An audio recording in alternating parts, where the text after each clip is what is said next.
So we're going to look at A Midsummer Night's Dream as our first play. And despite what I've written there, it's 1594-95. Written during Shakespeare's lyric period. So you'll notice that it's written in rhyming couplets, which is not characteristic of Shakespeare's writing. One of the things that is interesting about Shakespeare is noting stylistic changes in his work as well. You will also notice the difference between commoners and aristocrats in terms of speech as well. Aristocrats will characteristically, when speaking like an aristocrat, speak in rhyming couplets.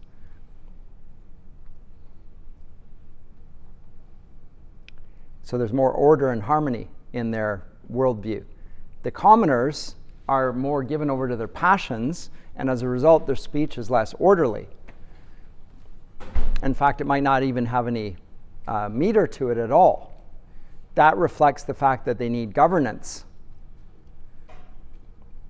Their speech reflects it. It's part of the hierarchical ordering principle that I've said already. So the speech of the kings, in particular, is going to be filled with order and harmony, articulated on the page in that sense. And then it needs to be delivered very well by the speaker. Now, this is problematic for the modern Shakespearean actor because, again, we tend to want to associate the kings just like the other speakers, and we want to identify with them, by which we mean we want them to act like us and talk like us.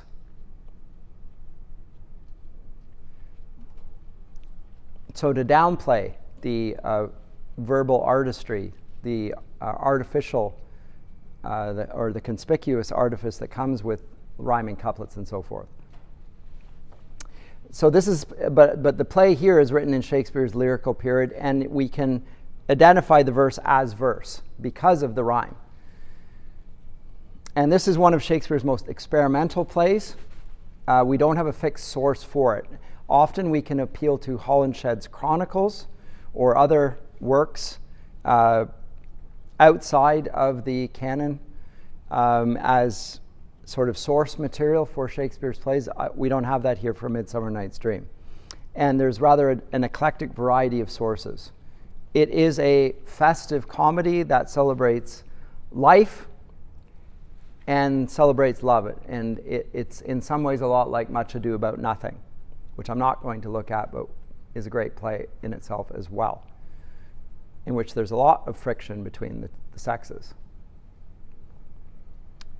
But this play is not witty like Much Ado About Nothing, so it's not as funny ha-ha as that, but it's still a comedy. And the reason I've chosen it is because it illustrates something else, namely the play of the imagination. So that's why I've chosen this play. It illustrates the imagination, and I've chosen it not because I like the theme of the imagination, but because the Romantics have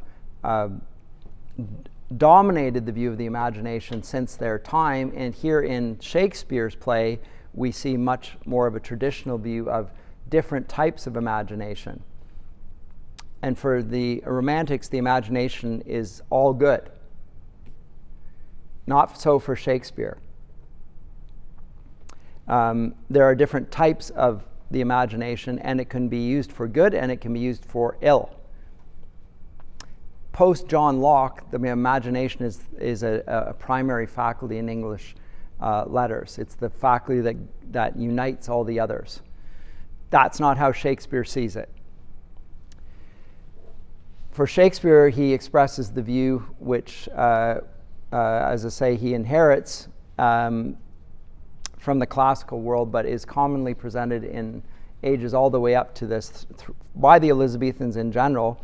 And the first one is that it's very closely tied to the passions. And as such, it can lead to lunacy and even irrationality. Madness. You're ruled by the passions. You're not letting the reason, which is the king over the hierarchy of your faculties, rule. You're letting your desires lead you, just like a beast is led by his appetites. Except it's far worse than that, because no beast who's a herbivore is going to eat meat. Whereas you, being a human being, can do almost anything with your passions. There's no restraint on that. You're an omnivore. You literally can imagine doing anything, and you will do anything if you let your passions run riot. So that's one form of the imagination. It is it's closely allied with the passions, and it leads to lunacy and madness. Now that's portrayed in this play. We'll see that. And it happens in the forest, where most of the action takes place. So that's one way in which the imagination is presented. To some degree, it's critiqued in Plato's Ion. He talks about this, I-O-N, and in which he refers to the poet as inspired by a kind of madness, a divine power, an utterance. He's sort of overcome by a spiritual frenzy. Like, think of in Virgil, the Sibyl, where she prophesies. And it's written on Sibylline leaves, and then they fly away and so forth. There's a lack of control over it, but it's something that comes upon her, the vision, which she then articulates, but she's not in charge of it. So that is one strand of the way in which the imagination is seen in the Elizabethan period, in which the passions rule. But there's another view, and this is the one that Shakespeare is going to want to represent and will represent, which is that the imagination can be ruled over by the reason. And when it is so, it can be prophetic in the best sense. Not in the sense of madness, but in the sense of giving genuine insight and wisdom. Let me cite a passage here if I can find it. I don't know if I can find it here on short notice. I'm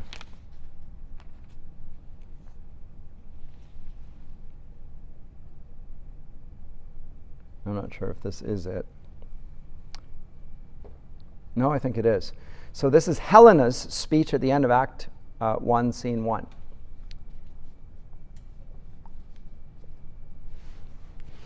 Helena says, "How happy some or other some can be, though through Athens I am thought as fair as she.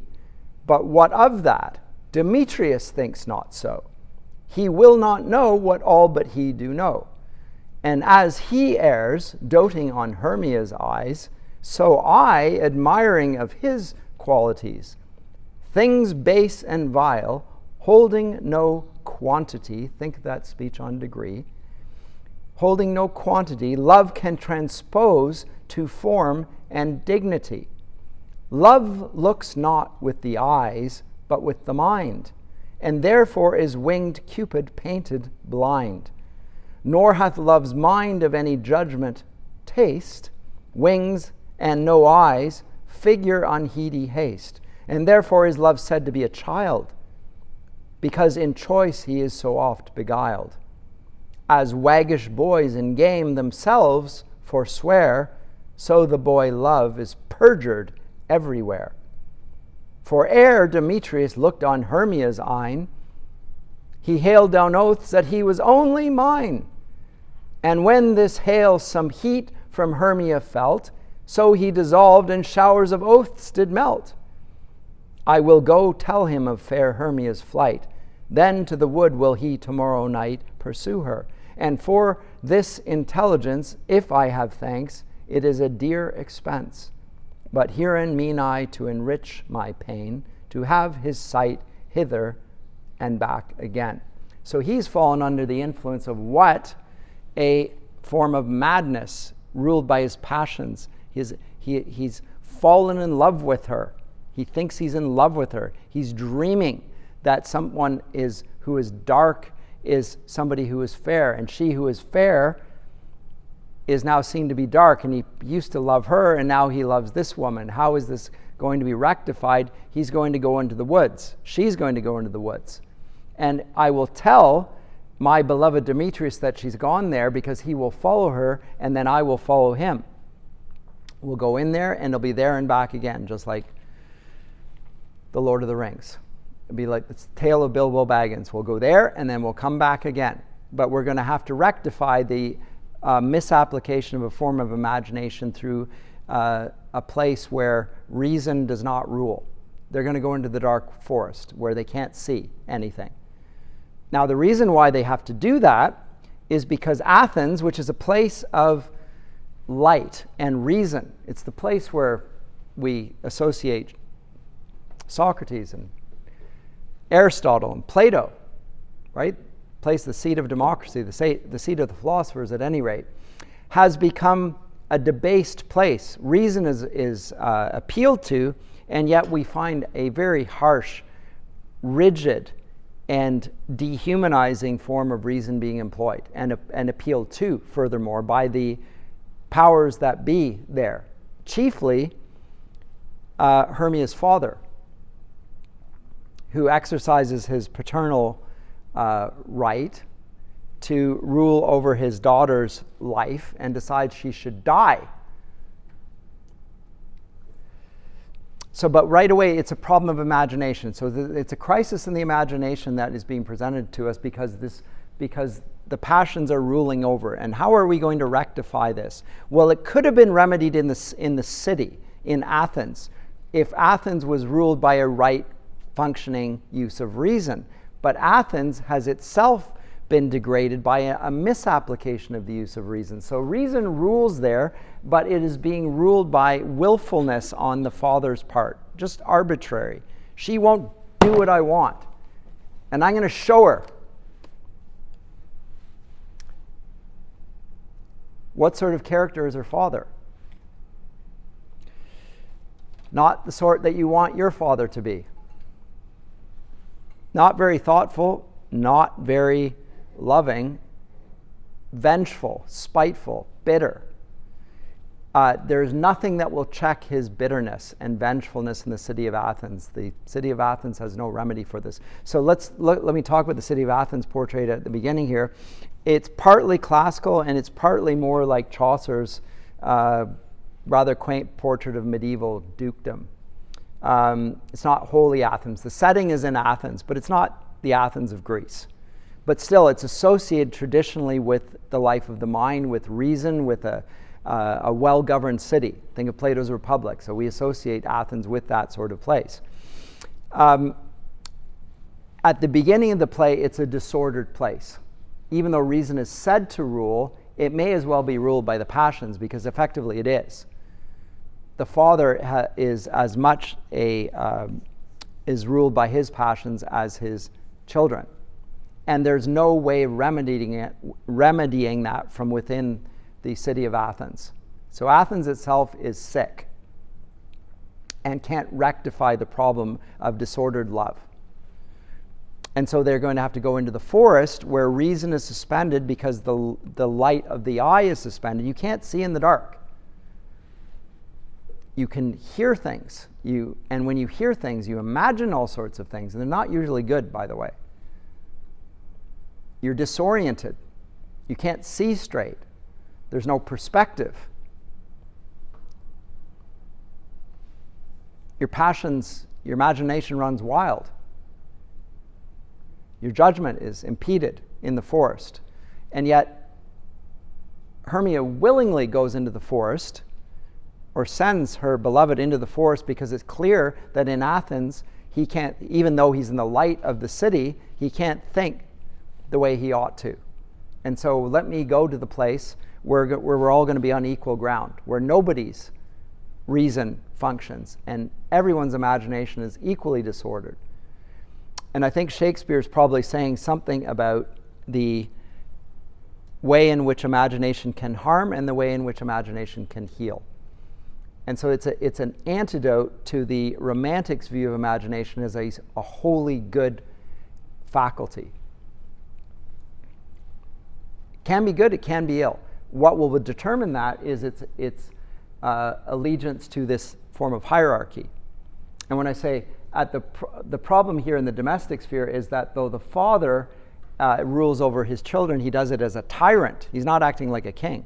So in each of these hierarchies, by the way, things can go wrong. So a bad king becomes a tyrant. A bad father becomes an abusive man. A bad husband likewise. your passions can rule over your reason. Normally in civilization, you expect the authorities to correct and to use justice to bring people in line with good governance. But if things have gone off kilter, like they have in our world, where egalitarian impulses have flattened out the good and the evil and made them equivalent, everyone should have a say, then you're letting the evil, which appeals to people's passions, you're giving it the whip hand, quite frankly. Because people love sin. So egalitarian leads to greater and greater evil. That's the ironic outcome of it. It won't judge evil. And if you let evil then rise up and gain strength, it just simply becomes more and more and more evil. And there is no natural curb to it. The natural curb to it is the hierarchy, calibrated to justice. That's the curb on evil. Without the curb, it grows without restraint. And there is no end to it. That's what Shakespeare will portray. We see the beginnings of that in Athens at the outset of the play, but it's, as I say, it's portrayed as a rather disordered place and the lovers at the very outset of the play will go into the forest to remedy the problems in the city. When they come back at the end of the play, we're going to find that it is a lot different than it was. The city has changed. Because when the lovers return to it, it seems like an Elizabethan great house in which the patron of the house, the master of the house, is ruling over like Adam rules over his garden. There's justice, there's equity, there's concord, there's peace, there's blessing. It's a very different city that he returns to, and it's because of what happens in the forest to the lovers that go there. Now, there are 4 sets of lovers. It's a complex plot, by the way. 4 different plots, and each of the 4 uses a different form of comedy. On the one hand, we have the kingly beings, the monarchs. We have Theseus and Hippolyta. Theseus, who defeated the Minotaur, went into the underworld, defeated the Minotaur, and also the Amazons. And one of the Amazons is Hippolyta, who is the queen of the Amazons. Not Wonder Woman, but Hippolyta. What does Hippolyta look like? I have no idea. I guess like Wonder Woman. But she's the queen of the Amazon. So very warlike group of women mentioned in Greek literature. And these lovers are relatively serious characters. It's a very high style of comedy. So it's appealing to the king and the queen who are sitting in front of Shakespeare. This is for you. Here's you set up there. We're not going to make fun of you. We're not laughing at you. There's a comedy here, but it's a very intellectual form of comedy. It's, there are no blows, there's no body humor, there's none of that stuff. We're not going to turn you into a horse's backside. That's not happening to Hippolyta. So those 2 are portrayed there. On the other hand, we have the lovers themselves. And there are 2 pairs of them. There's Hermia and Lysander on the one hand, and there's Helena and Demetrius on the other. And these lovers form the main substance of the story. And they represent a parallel plot in the play, these 2.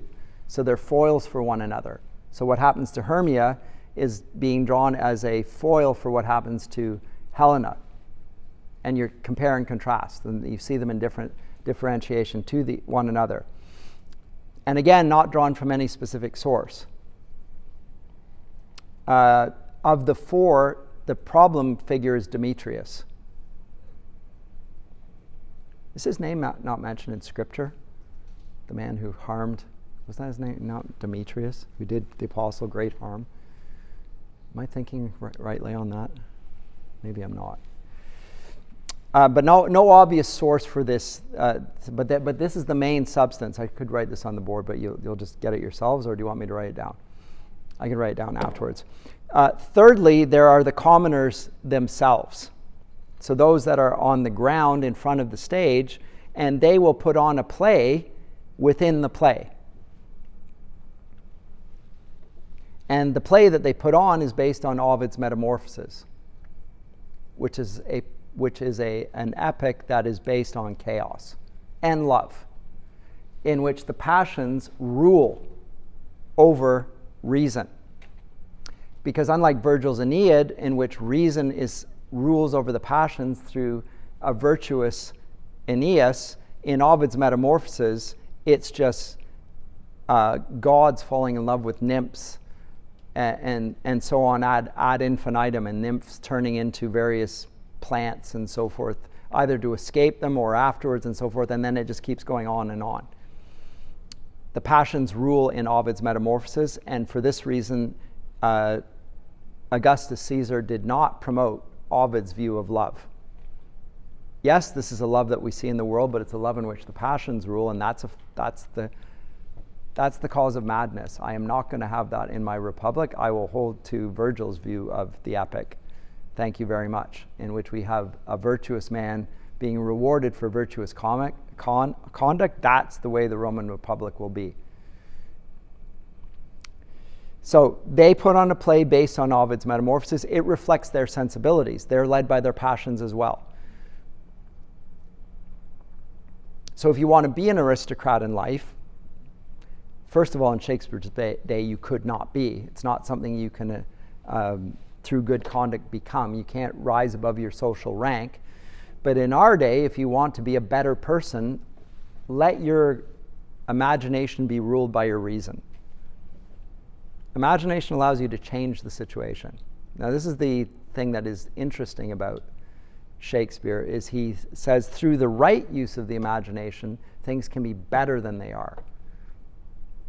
And he sees the play, or rather the stage, as a vehicle to encourage that sort of thinking. If the whole world plays the actor, you too can be involved in the action of life and be involved in the play, which is your own life, and change the situation you're in. So I don't want to make him into some sort of motivational speaker or so forth, but I do actually think that he sees the play as having a didactic function of teaching people to behave differently by portraying different types of characters in action. So that's the third type of lover, the commoners. It's the story of Pyramus and Thisbe. And their story will run parallel to the lover's plot, the second group. And then finally, and running in parallel with the other three levels, are the fairies. And they too are representative of the kings, of monarchs. Oberon and Titania. And they are godlike insofar as they seem to have power over men and nature. So they even can influence the climate.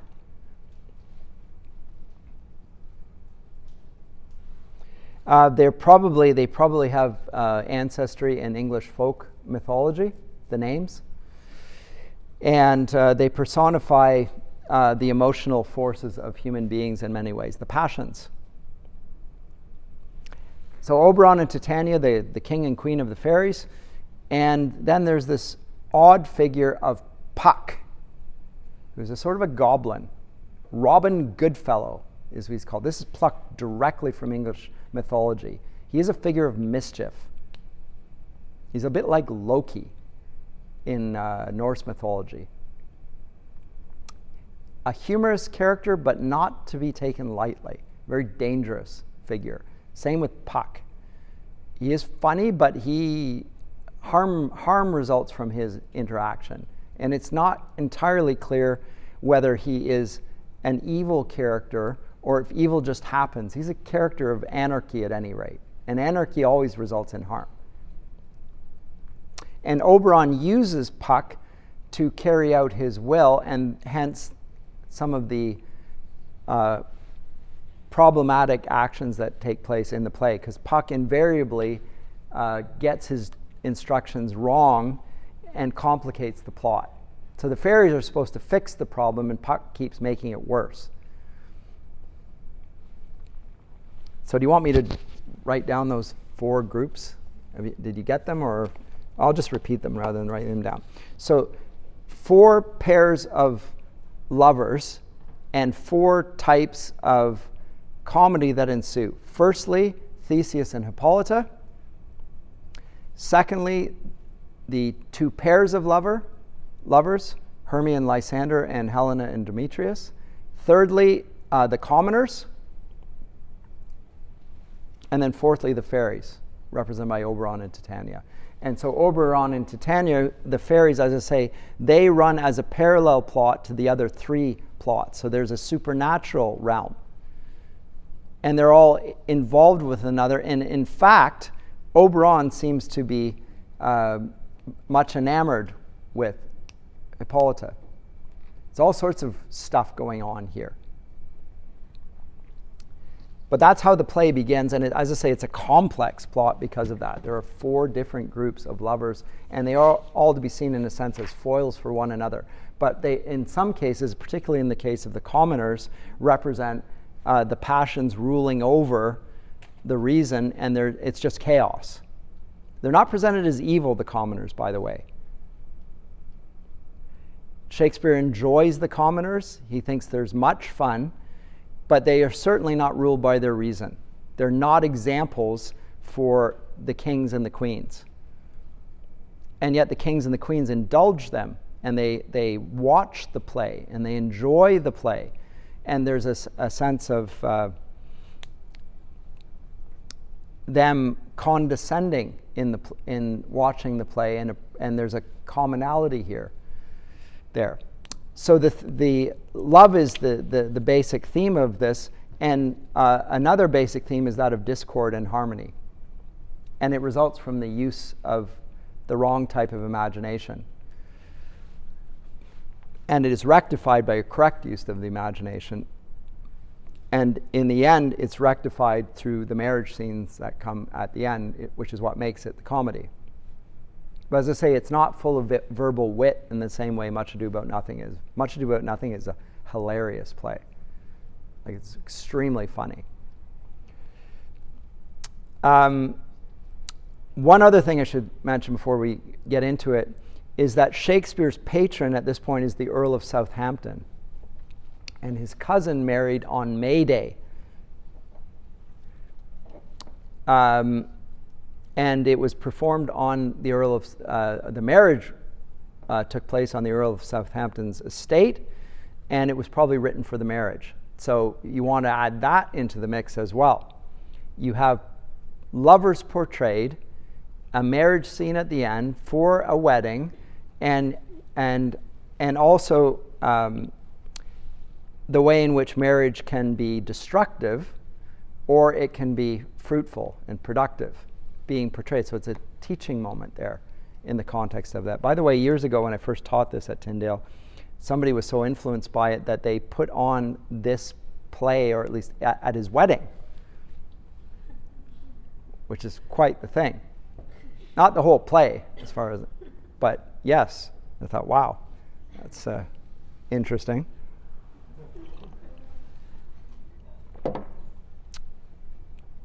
But this is a great theme. I mean, when you think about Christian theology, the great influence or emphasis in John's letters, in the Pauline epistles, certainly in Augustinian theology, is love. And it's one of the great themes in Shakespeare's comedy here. But again, love is a very complicated word and leads to very complicated outcomes. So despite what they say today, love is not love. It's not quite that simple. It can be destructive, it can be ennobling. And it depends how it fits, as I say, with the order of things, where they actually are. Whether you get a productive and fruitful marriage, or whether you get chaos resulting and harm. So, as I say, the play begins with discord. And discord over the course of the play is reconciled through the imaginative workings of the fairies. So in the court of Athens, you have the human actors ruling. They're out of control. They can't rule rightly. they go into the forest where the fairies rule, and the fairies will fix what the humans can't.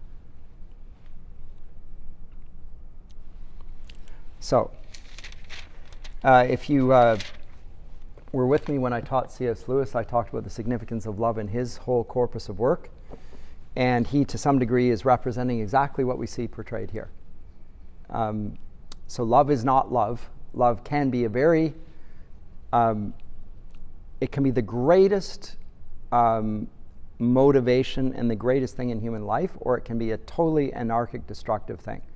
And that's because every form of love can be perverted. And that's what Shakespeare also represents. So love is good, and love can actually be what we call lust. When it's in the sway of the passions, it is what we call lust.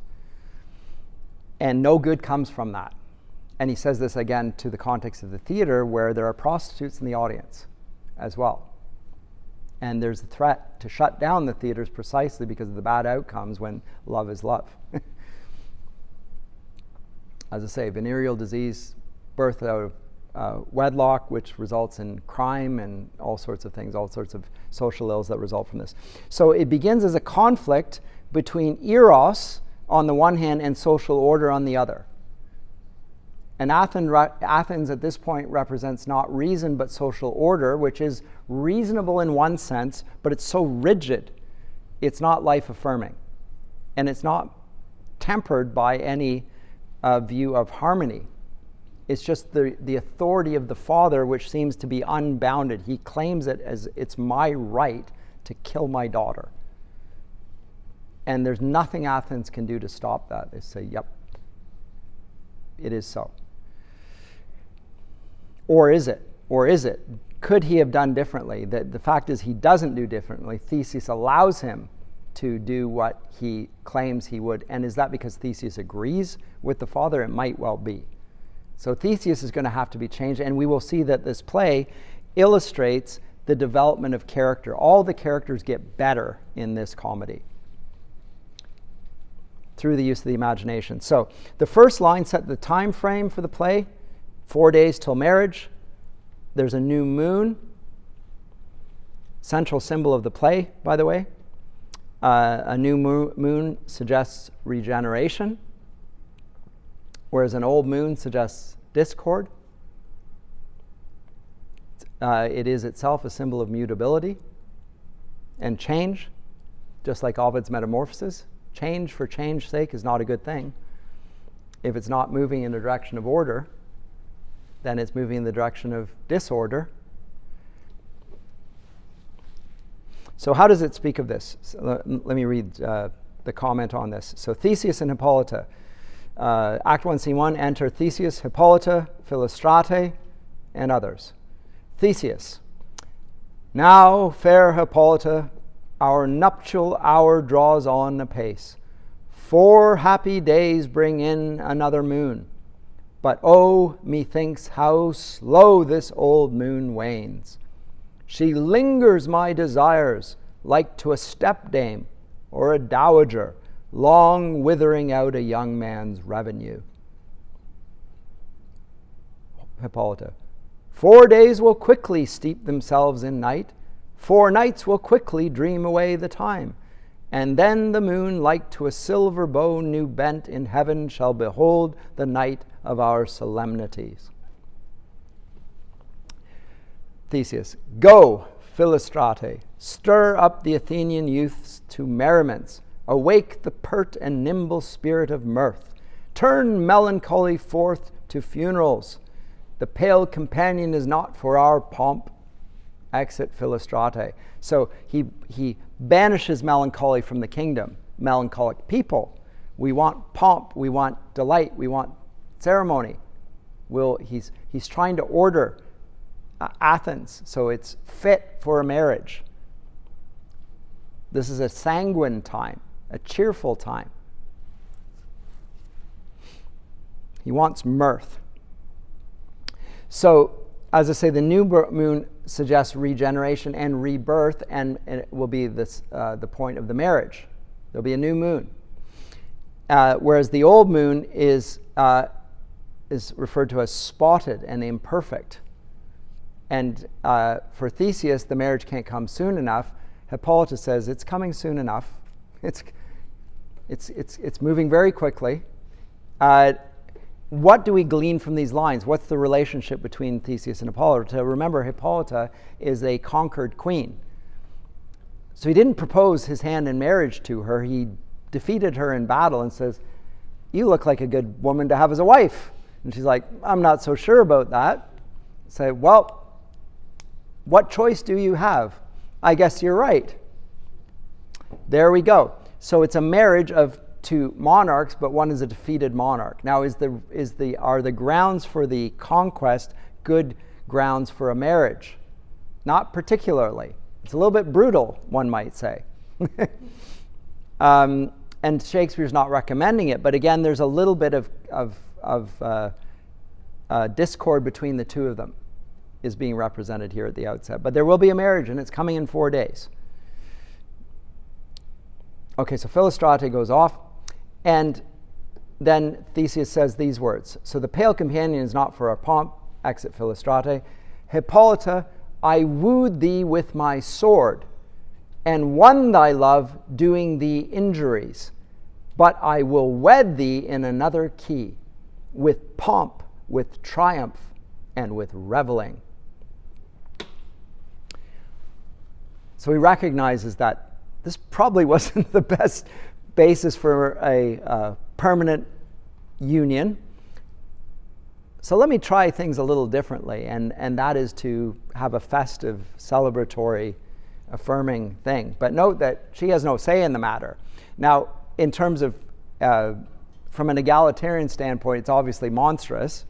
But even on a human level, even if we don't hold to the egalitarian impulse, she seems to have no say whatsoever. It's totally irrelevant. She is, as it were, like a body, and he's the reason, and he's doing the talking, and she's just going along with it. Well, she has no choice. In all of these things, I think Shakespeare is reflecting in an almost allegorical way, even with the human figures, on the right relations between the mind and the body and so forth. That doesn't do away with the problems. I think this is a disordered situation. I don't think we're supposed to see this as good. It's problematic. Shall I say, nobody in England gets married in this way.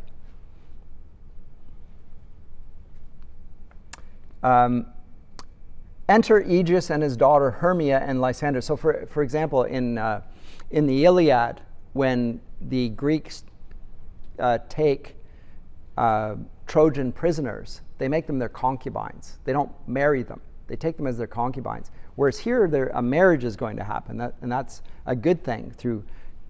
But it's still something deeply wrong, because it happens, as I say, she's been wooed with his sword. That's submit or off with your head. That's maybe not. Maybe not the best beginning here.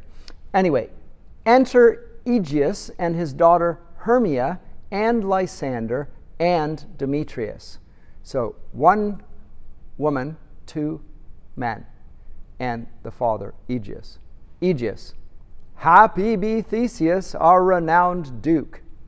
Thanks, good Aegeus. By the way, so this is Athens, and we have a duke. So as I say, it's not really Athens. It's like a medieval dukedom set in Athens, just for a backdrop as much as anything.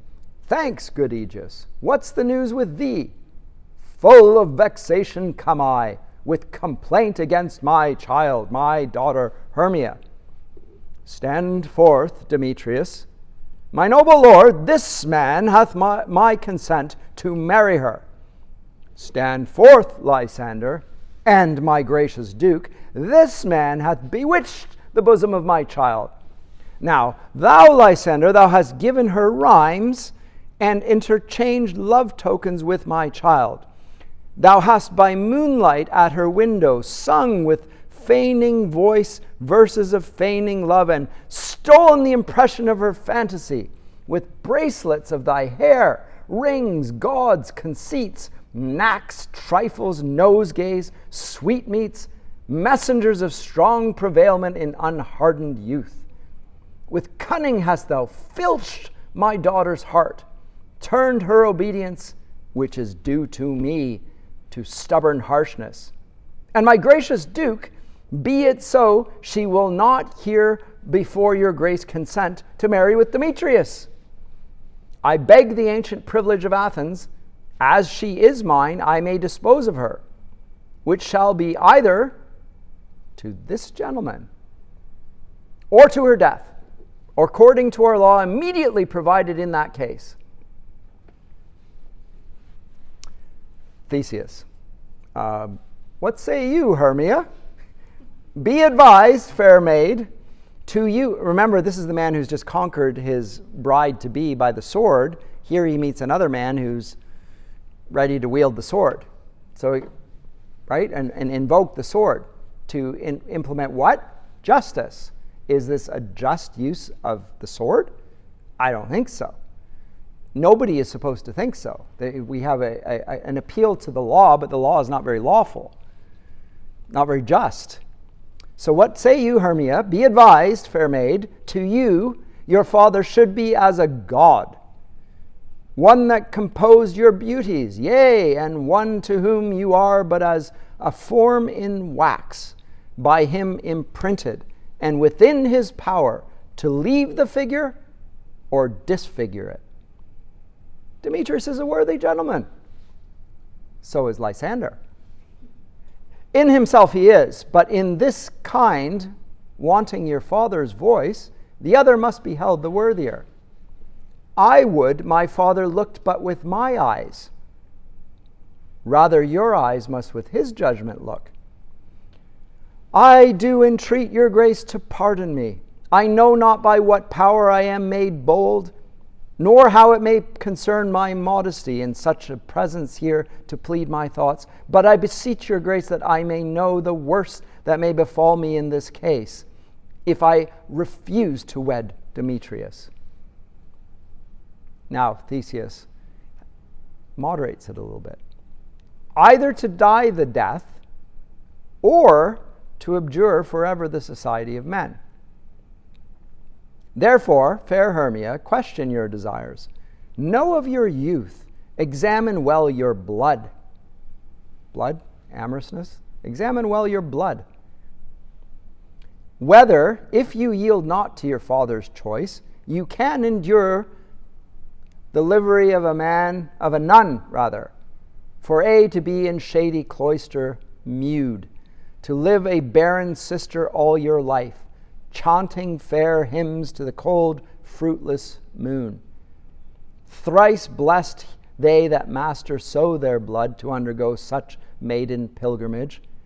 But earthlier happy is the rose distilled than that which withering on the virgin thorn grows, lives, and dies in single blessedness. So he gives her a choice.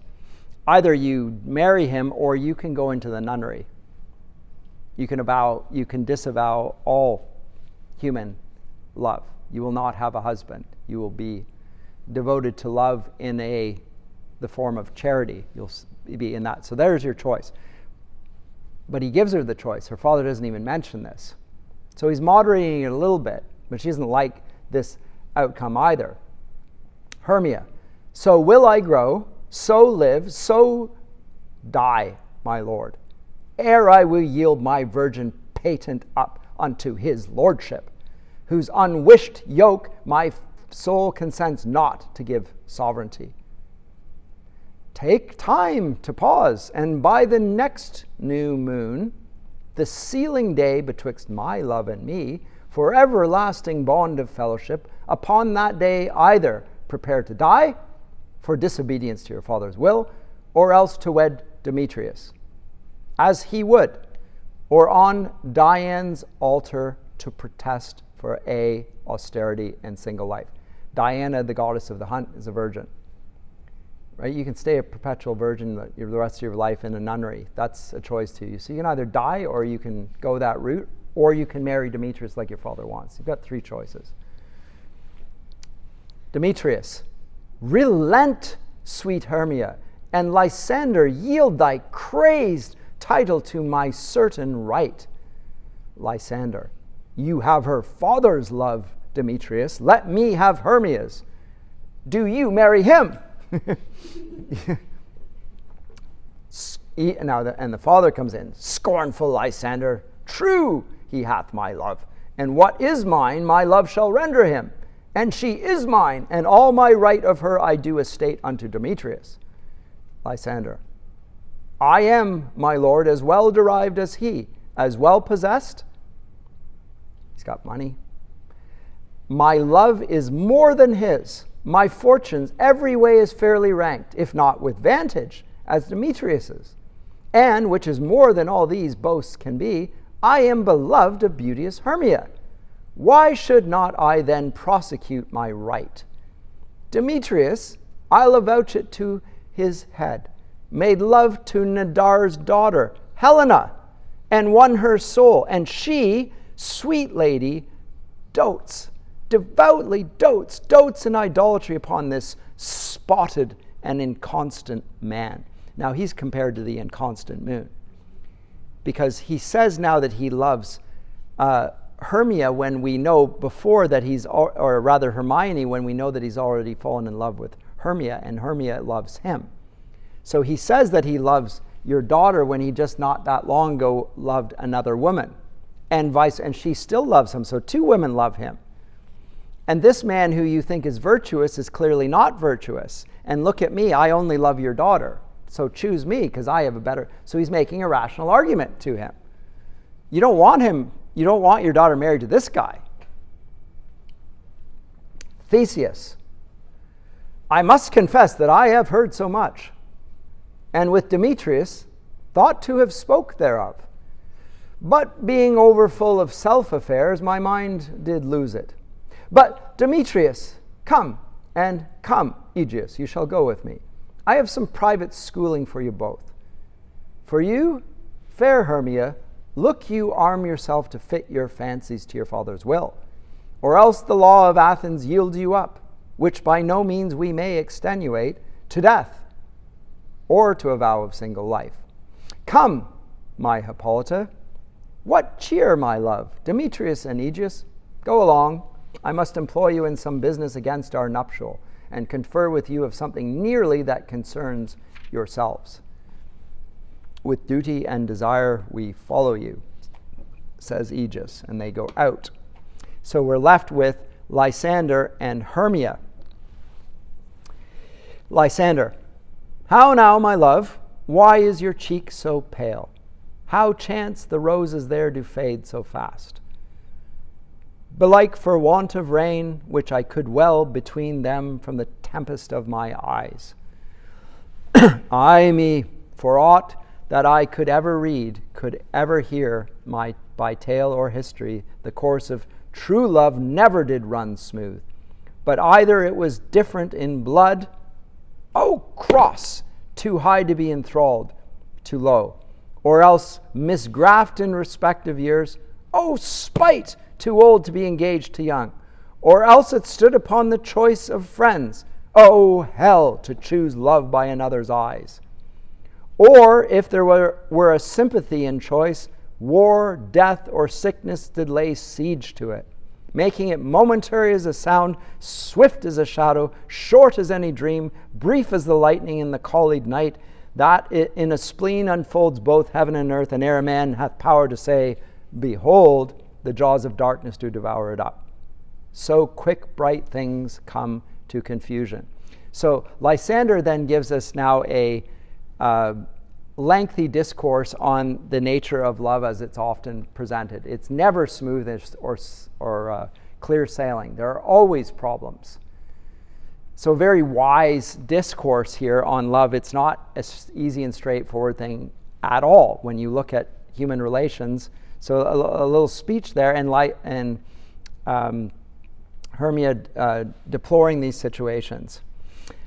If then, she says, true lovers have been ever crossed, it stands as an edict in destiny, then let us teach our trial patience, because it is a customary cross, as due to love as thoughts and dreams and sighs, wishes and tears, poor fancies, followers. A good persuasion. Therefore, hear me, Hermia. I have a widow, aunt, a dowager, of great revenue, and she hath no child. From Athens is her house remote 7 leagues, and she respects me as her only son. There, gentle Hermia, may I marry thee, and to that place the sharp Athenian law cannot pursue us. If thou lovest me, then steal forth thy father's house tomorrow night, and in the wood, a league without the town, where I did meet thee once with Helena to do observance to a morn of May, there will I stay for thee. My good Lysander, I swear to thee by Cupid's strongest bow, by his best arrow with the golden head, by the simplicity of Venus's doves, by that which knitteth souls and prospers loves, and by that fire which burned the Carthage queen when the false Troyan under sail was seen, by all the vows that ever men have broke, in number more than ever woman spoke, in that same place thou hast appointed me, tomorrow truly will I meet with thee. Note that they then speak in rhyming couplets. They are in possession of their mental faculties. They're being ruled by their reason. They speak with concord. There's harmony in their speech. They're thinking straight. But the plan is to do something crazy, which is to meet outside the city and meet in the middle of the woods. When you're in the dark forest, a lot can go wrong, and a lot will go wrong. At this point, Helena enters. What time is this here, by the way? Stupid thing. Is that correct? Okay, good. Enter Helena. God speed, fair Helena. Whither away? Call you me fair? That fair again unsay. Demetrius loves your fair. Oh, happy fair! Your eyes are lodestars, and your tongue's sweet air more tunable than lark to shepherd's ear, when wheat is green, when hawthorn buds appear. Sickness is catching. Oh, were favor so, yours would I catch, fair Hermia, ere I go. My ear would catch your voice, my eye your eye. My tongue should catch your tongue's sweet melody, were the whole world mine. Demetrius, being baited, that is a sword ready for battle, the rest I'll give to be to you translated. Oh, teach me how you look, and with what art you sway the motion of Demetrius's heart. I frown upon him, yet he loves me still. Oh, that your frowns would teach my smiles such skill. I give him curses, yet he gives me love. Oh, that my prayers could such affection move. The more I hate, the more he follows me. The more I love, the more he hateth me. His folly, Helena, is no fault of mine. None but your beauty would that fault were mine. Take comfort, he no more shall see my face. Lysander and myself will fly this place. Before the time I did Lysander see, seemed Athens as a paradise to me. Oh, then what graces in my love do dwell, that he hath turned a heaven unto a hell. Helen, Lysander comes in, to you our minds we will unfold. Tomorrow night, when Phoebe doth behold her silver visage in the watery glass, decking with liquid pearl the bladed grass, a time that lovers' flights doth still conceal, through Athens' gates have we devised to steal. Hermia. And in the wood, where often you and I upon faint primrose beds were wont to lie, emptying our bosoms of their counsel sweet, there my Lysander and myself shall meet. And thence from Athens turn away our eyes, to seek new friends and stranger companies. Farewell, sweet playfellow, pray thou for us, and good luck grant thee, thy Demetrius. Keep word, Lysander, we must starve our sight from lovers' food till tomorrow night. And Lysander, I will, my Hermia. Helena, adieu. As you on him, Demetrius, dote on you. Both of them go out. Helena is left on the stage, and then the speech ensues that I said, the sort of soliloquy. But she resolves, so they're going to repair to the woods to escape the city and then go to the place where they can be married. she decides, having heard their story, I'm also going to go to the woods with my beloved, and the way I'm going to do it is I'm going to tell Demetrius that she is there. But while he pursues her, something else will happen in the woods. So both of them use woods for a different purpose. One of them is to get married and escape Athens. The other is to take the insane man in a place where everything's equal, effectively. Because everyone's crazy in the forest. Nobody can reason rightly. So there's a story of exile. So they decide to flee the city of Athens and be exiled from society in order to pursue their aims of love and marriage and produce a new society. So it's a story, as I say, it's not quite there and back again, but it's a bit of a story of exile and return, because they will come back to Athens at the end of this. But for now, they're exiled. As a result of the social conflict, the characters move to a more natural setting, the world of nature. Now, nature, once again, in the forest is not like the romantics see it. So again, the imagination needs to be rectified. So must our view of what nature is. For Shakespeare in his day, like the whole of humanity throughout human history, this is not a good place. It's not a place where you can be closer to God. The romantics present it as such. Just go back to nature. Be in the presence of nature uncultivated by human hands. It's a wilderness. All sorts of things can happen there. It might be a wilderness in the sense of a place of cursing. Think of in terms of biblical portraits of the place outside the city. A wilderness is a place where you're wandering and cursed, and you're going to die. It's not a place where you're blessed. It's a place where robbers can reside. It's a place where fierce animals live. It's a place where danger abounds. In other words, it's just like walking into the forest here. You're going to get lost as well. You walk into the forest, and guess what? The trees all look the same, and you don't know when you get in the middle of a forest. You're disoriented. You can't even see the sun. Very hard not to get lost. It's like walking into a cornfield. I don't know if you've ever done that.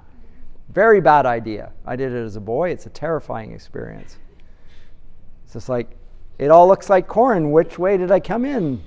And I think, oh, you know what? I'm going to take the shortcut, and it will take me out on that side. And you find suddenly you probably walk further. And you might even actually be only 10 feet from the edge of the cornfield, and you don't even know it. You're that close. But you literally don't know. That's what the forest is like. So it's disorienting.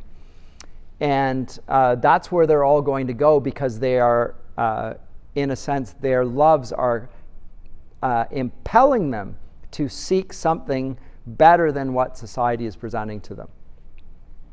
So that's the opening scene. And the opening scene is particularly important here because it's going to be the scene that we return to at the end of the play as well, which reflects Shakespeare's view of comedy, which reflects Scripture's view of human life as a wedding. Right? At the end there, God plans.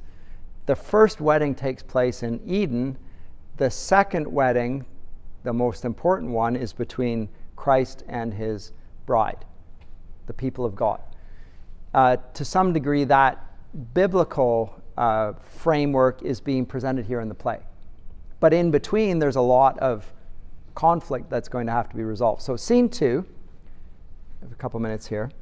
We have the commoners who have decided, because of the play, or rather the marriage between Theseus and Hippolyta, that they are going to honor them with a play. And the play that they choose to present is the story of Pyramus and Thisbe, who are lovers who live next door to each other. And the parents prevent them from communicating at all. So you can already see in the form of the play conflict with parents being mirrored in this play. And they speak through a crack in the wall. And they go into the woods to be united. And in the end, after a few misconceptions, the two of them commit suicide. So, great choice for a wedding feast. Again, there's a little bit like, and so you go, Theseus and Hippolyta going, okay, yes, thank you, this is wonderful. But, like, good choice, yes. The suicide of the loving couple, they go into the and they die. Okay, so what we get here is a bit of dramatic foreshadowing here, because the lovers are about to go into the woods. What's going to become of them? So very much like Hermia and Lysander. Now, the actors are ruled by the imagination, but in the sense of their passions. There's no ordering, there's no reason to it. In fact, we can see in the choice of the play that they are going to put on an insane choice. This is not a good choice at a wedding, that the two lovers commit suicide. Not really what you want. We're not getting good feelings about this. But they're ruled by an imagination which is ungoverned by their reason. So we will get, and the problem that arises, I'm not going to read in this, but just note on the page that there is no rhyme or order to it. You can actually see it on the page. Compare one to the other, right? This is very orderly, and then this suddenly goes all over the place. And the speeches are short, and there's not a lot of structure or order or sensibility to the speeches, for that matter. And the actors, as I say, are ruled by the imagination, and their main concern is that the audience will believe that the story is real, because they're such good actors that they're not going to realize that it's just a play. They're going to think it's real. And that's their main, and so of course we're laughing at them, because nobody would ever believe that this was a real portrait, let alone with such terrible actors, because the actors are also terrible. And Bottom believes he can play every character, so he's already being set up from the outset as a vain ass, which he eventually becomes. Bottom becomes an ass, and again anyway. So here we have a subplot running alongside the main plot. We have two pairs of lovers, Theseus and Hippolyta, and the ordinary lovers. Now we have the commoners coming in. Then we're going to get Oberon and Titania way in, but they'll be introduced in some ways. And all of them are to be seen as foils for one another, and ways of looking at love from different vantage points. But the figure of Bottom is introduced, and the real comedy in the play ensues. So that is the end of Act 1, however, is introducing them. I'll pick up with Act 2 next time, because I think we're done for today. Okay?